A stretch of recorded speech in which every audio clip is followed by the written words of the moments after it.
centre of power in the Uzbek capital, Tashkent, on a journey back to his homeland. Nearly half the people of the most populous nation in Central Asia have never known anyone other than Islam Karimov as their leader. There were flowers and emotion. Yet in his 27 years of power, 2 of them as a Soviet leader, Karimov allowed his people little in the way of freedom of thought and expression. They had very few. Torture and repression. His body was flown to his birthplace, Samarkand. His widow, Tatiana, and youngest daughter, Lola, diplomat based in Paris, were there. She had used social media to give updates about her father's declining health. His state funeral, unlike the final hours leading up to it, was dignified. A large turnout that included heads of state, prime ministers and senior diplomats. Many had received invitations to the service before the president's death had even been announced. Whatever the cause of the delays, it was undoubtedly the state's security services in firm control of events.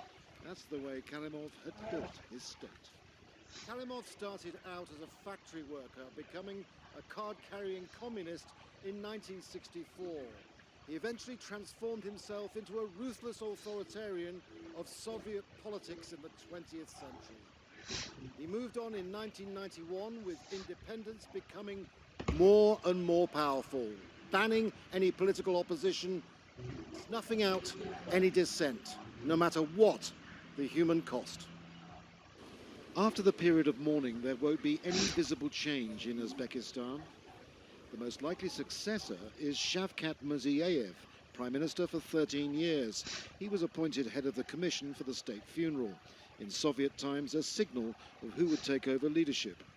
He will probably be as repressive or rely on law enforcement forces as much as needed, but he will probably prove to be less of an adept leader for the time being. And so it's likely the people of Uzbekistan, a country rich in oil, gas and gold, but short on human rights, won't see much change, certainly in the short term. Karimov may have gone to his grave, but his repression is likely to live on. Andrew Simmons, Al Jazeera.